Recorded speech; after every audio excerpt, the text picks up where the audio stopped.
nakalubog yung kanyang... Isang suntok lang po yan, pwede pong mag-fracture yan.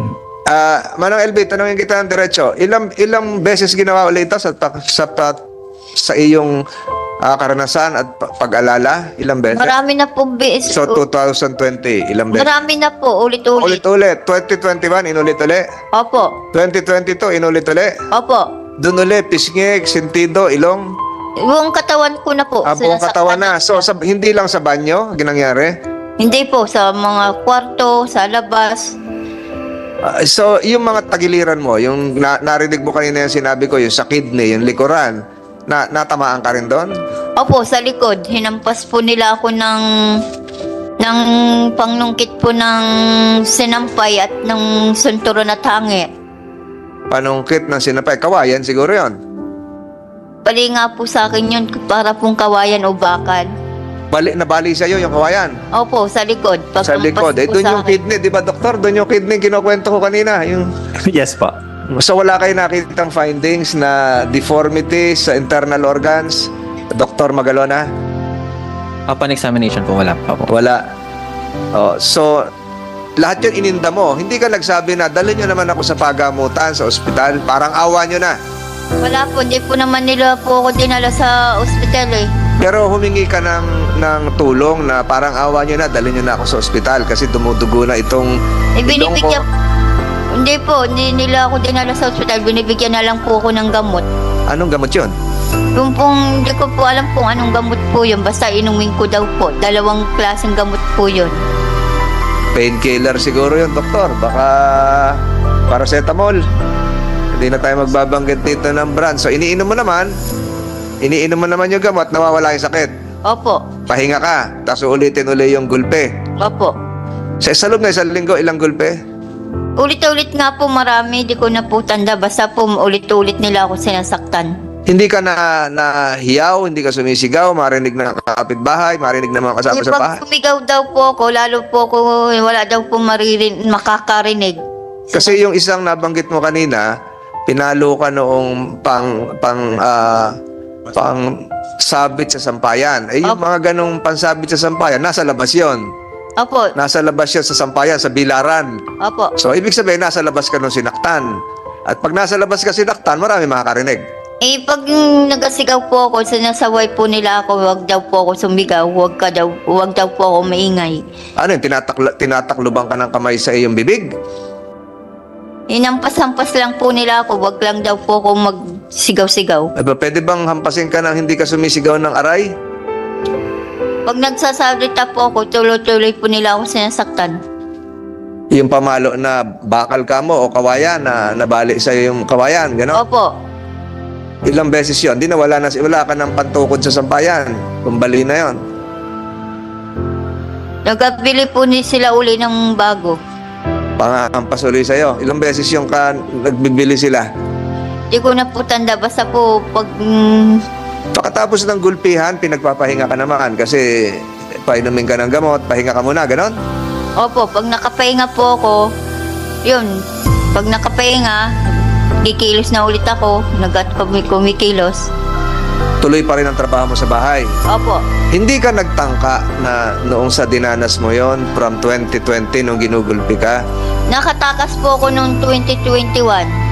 Yun yung pinag-usapan natin nung huling hearing na nagpunta ka kay Kapitan at Opo. pinabalik ka. Opo. Eh noong 2020 hindi ka tumakas. Hindi na po nila ako pinalabas. Doon lang daw po ako sa loob. Nakakulong ka, nakapadlock. Hindi, yung pong, hindi po. Pero yung pong dinaanan ko nung tumakas ako, pinirmi na nilang nilak. Merong gate. Opo. Hindi kayang sumampa sa taas, mataas, ganon? Hindi po. Yung 2017 hanggang 2020, walang nangyari. Nung nag-start po ako doon, wala pong nangyari po. So, Nung 2020, yun na po, tuloy-tuloy na po nila ako sinasaktan. So 2017 to 2020, 2019, maganda yung relasyon nyo. Opo. Maganda. So nasa loob kayo ng bahay, nagsimula ka mo noong 2020, ito na yung COVID pandemic lockdown, COVID-19. Siyempre, wala nang lumalabas sa bahay, magkakasama kayo doon ka sinimulan saktan. Opo. So, noong 2017, 2018, 2019, ano ang trato sa'yo?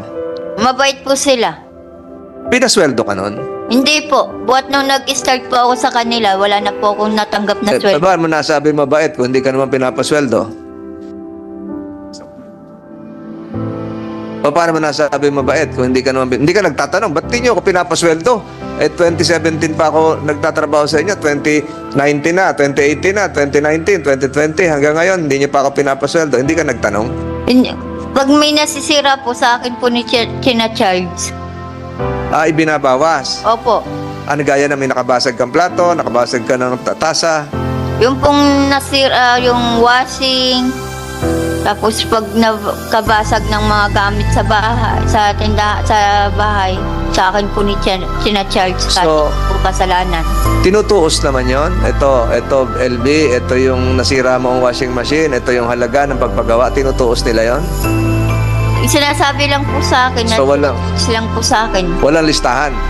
Hindi ko lang po alam, hindi po pinapakita sa akin. Nung nakakakita pa ko, wala po silang pinapakita. So walang pinakita listahan, ito binawas namin, ito na lang yung natitira mong sweldo, tanggapin mo ito. Walang ganon, Wala po.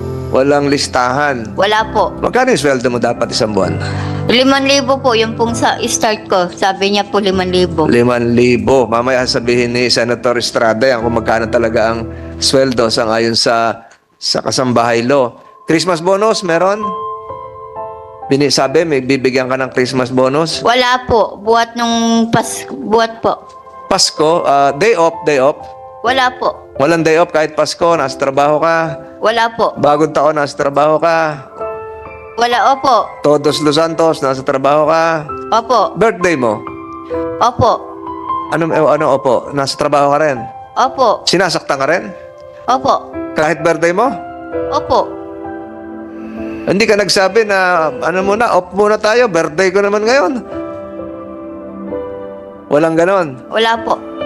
So, yung pagmamalabis ay walang pinipiling araw, walang pinipiling okasyon, patuloy kung sasabihin meron kang ginawang kasalanan.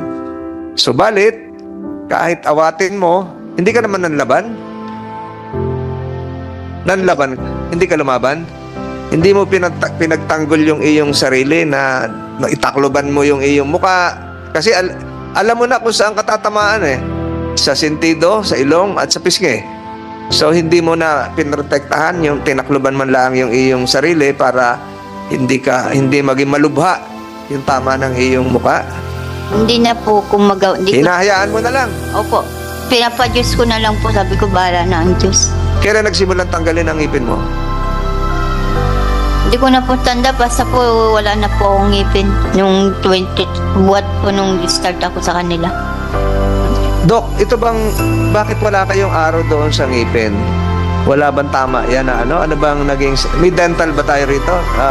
Wala po. Mayroon pa akong ngipin. Hindi, sa doktor natin, nakakaintindi ba sa ngipin, dentista? Doktor Kabungkal? Yes, sir. Wala po kasi bing findings doon eh. Yung ano namin, wala talaga siyang ngipin. Mayroon pa. Wala siyang ngipin. So, ito bang ngipin ay bunga rin ng pag-uuntog, paghahataw, o meron bang ginawa sa'yo na sinuntok ka kaya natanggal yung iba mong ngipin? Kasi dito sa larawan ay talagang talagang nabunutan ka ng ngipin. Nagpabunot ka ba ng ngipin? Hindi po. Buhat po nag-start ako, may ngipin pa ako. Pero po, nung sinuntok nila ako, yun, nabasag-basag na po lahat ang ngipin ko.